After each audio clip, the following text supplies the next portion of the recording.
अस्सलाम वालेकुम dear students. आज हम हिस्ट्री टेक्स्ट का लास्ट यूनिट पढ़ेंगे जिसका नाम है post independence era Jammu and Kashmir on the path of modernisation. इसका आज दूसरा लेसन है। कल हमने इंट्रोडक्शन दी थी about Jammu and Kashmir, how it came into being and how the instrument of accession was signed between the Maharaja and the Indian government. So आज हम पढ़ेंगे नया Kashmir manifesto, an important document. Before the independence of India, Jammu and Kashmir was a princely state. Jammu and Kashmir जो थी वो princely state थी।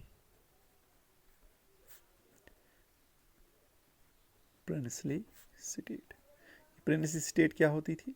Actually britisher जो थे वो इंडिया में जो स्टेट्स थी उनको दो तरह से कंट्रोल करते थे। एक तो डायरेक्टली, जब when the Britishers ruled over the states directly through the governors और the governor general of India, they were known as British states, and the other group of state were the princely states which were ruled by the local princes. जो princely states थी, they were ruled by local princes. So Jammu and Kashmir भी एक princely state थी और इसका जो ruler था उसका नाम था, लास्ट रूलर जो था, राजा हरी सिंह, महाराजा हरी सिंह। महाराजा हरी सिंह के दौरी हुकूमत में ही नेशनल कॉन्फ्रेंस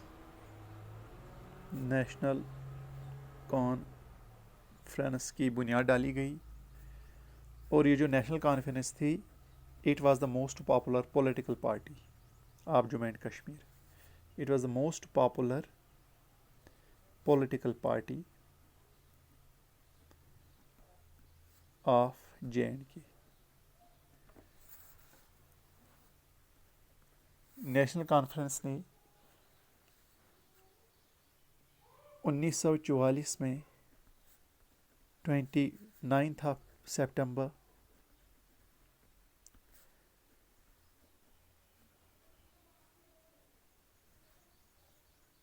एक मैनिफेस्टो अडॉप्ट किया,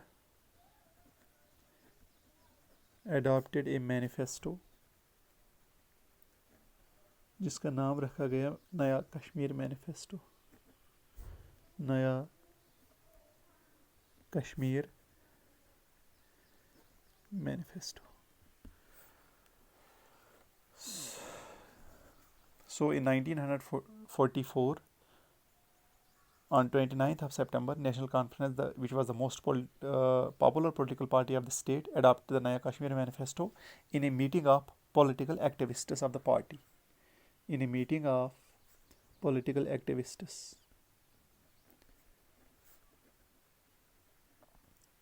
Political activists of the party. The meeting was organized at Sopore. ये जो मीटिंग थी ये सोपोर में ऑर्गेनाइज की गई थी।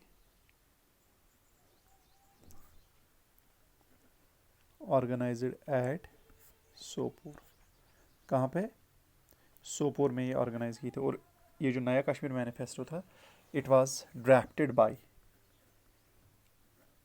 याद रखना बच्चों, it was drafted bye Babu Pyarelal Bedi. Babu Pyarelal Bedi,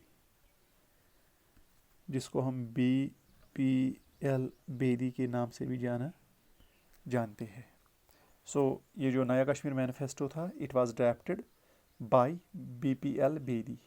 it was drafted by BPL Bedi on 29 of सितंबर 1944 एट सोपोर। जो मीटिंग थी वो कहाँ पे ऑर्गेनाइज की गई थी? सोपोर पे। So this Naya Kashmir Manifesto was adopted at Sopore and it was drafted by BPL Bedi on 29th of September 1944. This manifesto was divided into 2 parts. इसके 2 हिस्से किए गए थे. It had 2 parts. इसके 2 हिस्से थे. वन पार्ट, पहला जो हिस्सा था, it one part deals with the constitution of Jammu and Kashmir.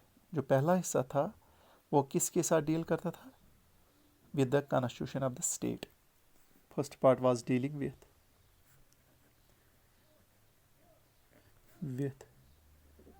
The constitution of the state. और जो दूसरा हिस्सा था, the second was the most important part. Second part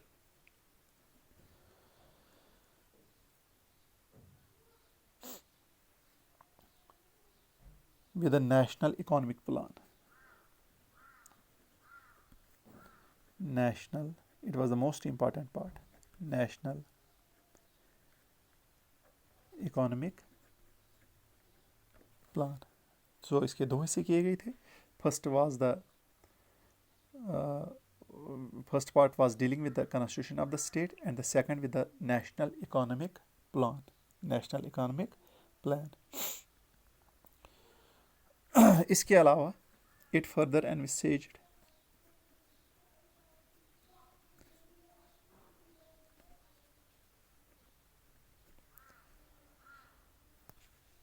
the establishment of councils,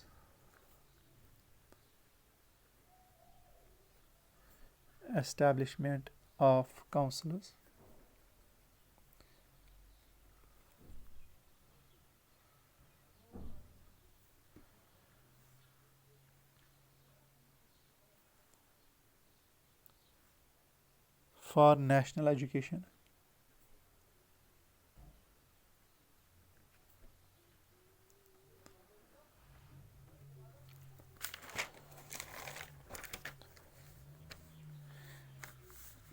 Cultural upliftment.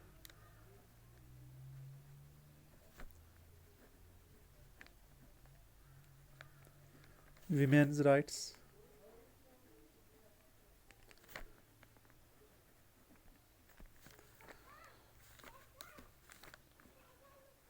Communication.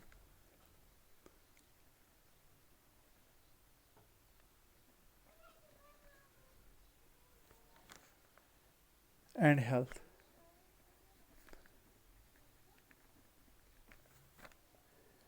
To ensure an equitable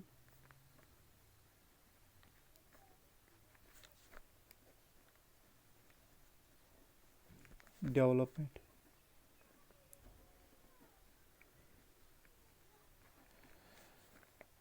of all areas of the state. All areas of the state. सो जो नया Kashmir manifesto, इसके 2 हिस्से थे. पहला हिस्सा किसके साथ deal करता था? कॉन्स्टिट्यूशन के साथ. और दूसरा with the national economic plan. इसके अलावा नया कश्मीर मैनिफेस्टो में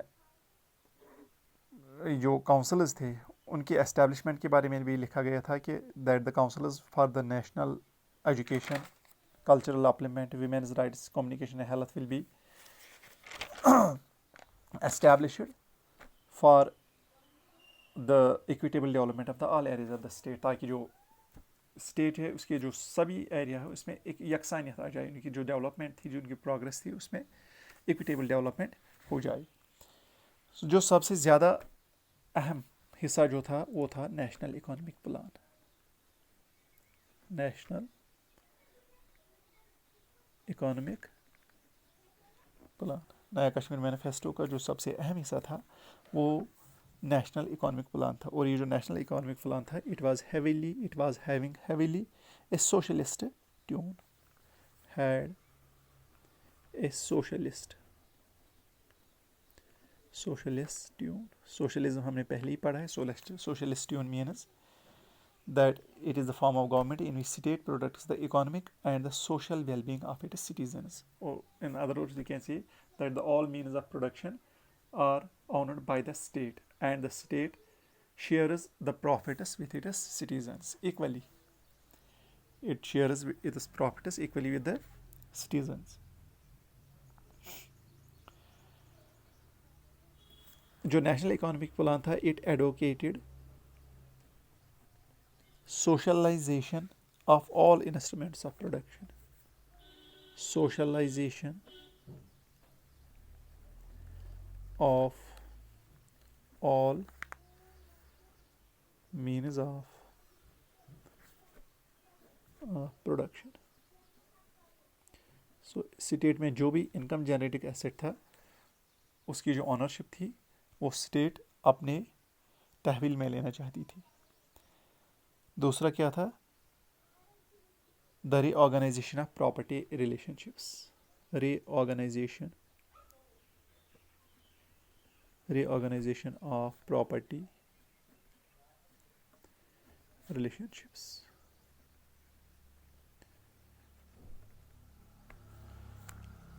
एक्चुअली जम्मू एंड कश्मीर में ज़मींदारी राज था. जो ज़मीन थी वो ज़मींदारों की थी और जो मेजॉरिटी ऑफ द पीपल थे उनके पास राइट्स नहीं थे. They worked as tenants. So हम बाद में पढ़ेंगे कि किस तरह से big land estates act, abolition act pass किया गया और किस तरह से टेनेंट्स को ओनर्स बना दिया गया उनकी ज़मीन का, जो जिन पे वो टेनेंट्स काम कर रहे थे. और जब कॉन्स्टिट्यूशन अडॉप्ट की गई, जम्मू एंड कश्मीर स्टेट ने अपनी कॉन्स्टिट्यूशन अडॉप्ट की ऑन 17 नवंबर 1956. ये जो नया कश्मीर मैनिफेस्टो था, it acted as the directive principles of the state policy.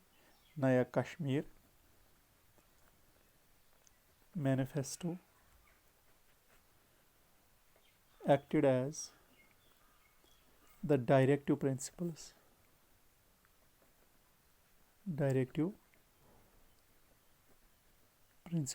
of state policy. इसका मतलब यह कि जब भी स्टेट कोई नई पॉलिसी बनाती थी वो पॉलिसी नया कश्मीर मैनिफेस्टो को मद्देनज़र रख कर ही बनाती थी. जिस तरह इंडियन कॉन्स्टिट्यूशन में directive principle of state policy है, उसी तरह नया कश्मीर मैनिफेस्टो जो था वो directive principle of state policy बन गया किसके लिए?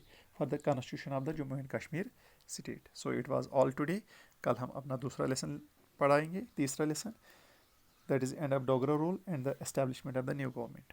अस्सलाम वालेकुम, गुड बाय.